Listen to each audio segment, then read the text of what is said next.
Hi all, great here to be providing you with the next part of our Easter story.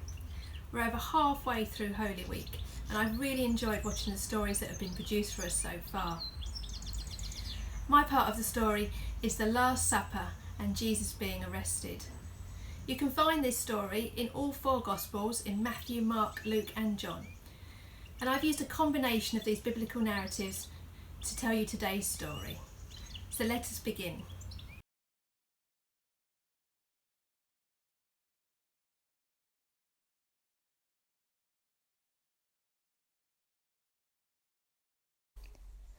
On the first day of the Feast of the Unleavened Bread, the disciples came to Jesus and asked him, "Where do you want us to make preparations for you to eat the Passover?"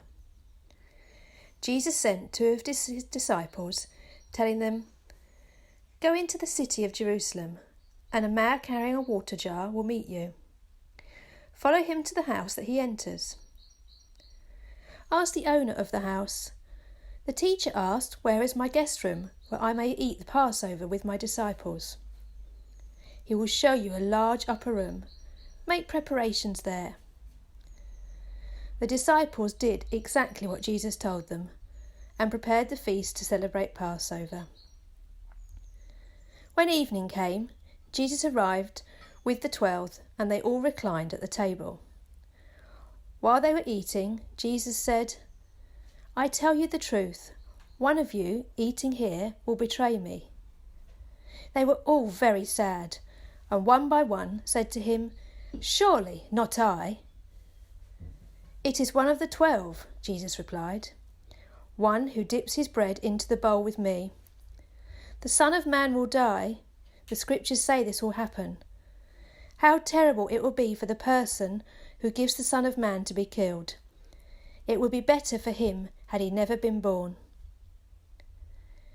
Judas turned to Jesus and said, "Teacher, surely I am not the one, am I?" Jesus answered, "Yes, it is you." While they were eating, Jesus took bread. He gave thanks to God for it and broke it, saying, "Take the bread and eat it. This bread is my body." Then Jesus took a cup. He thanked God for it and gave it to his disciples. He said, "Every one of you drink this. This is my blood, which is a new agreement that God makes with his people. This blood poured out for many to forgive all that they have done wrong." They sang a hymn together and went out to the Mount of Olives to the Garden of Gethsemane. Jesus said to the disciples, "Stay here while I pray." He took with him Peter, James and John. Jesus told them how sad and troubled he was. He asked them to stay and keep watch. Jesus walked on a little further and knelt to pray. He prayed to God, "Abba, Father, if it is possible, take away this suffering. But do what you want, not what I want." Jesus went back and found Peter and James and John fast asleep. "Could you not stay awake for 1 hour? Watch and pray. Your spirit wants to do what is right, but your body is weak." Jesus went away again to pray the same thing. When he returned, he found the disciples asleep again. They did not know what to say to him.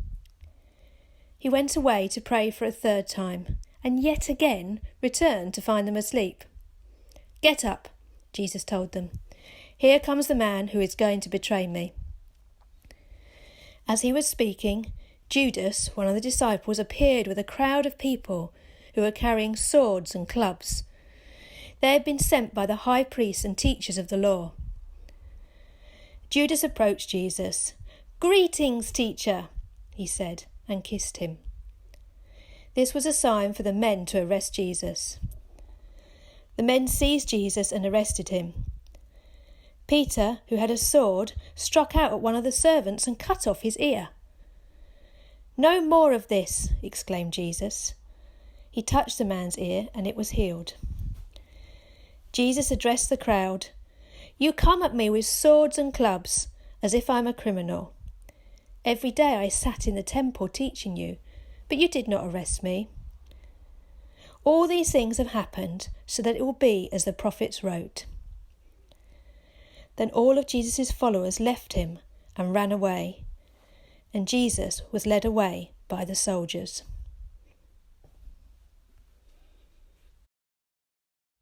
Today is also known as Maundy Thursdays.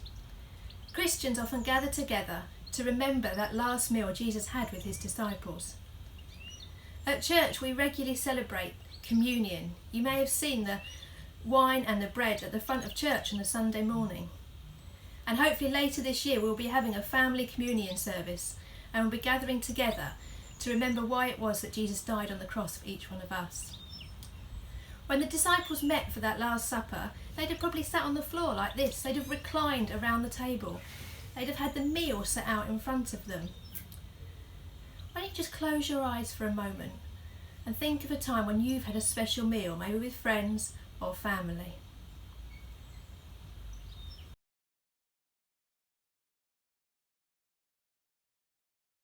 Keep your eyes closed, and I'm going to lead us in prayer.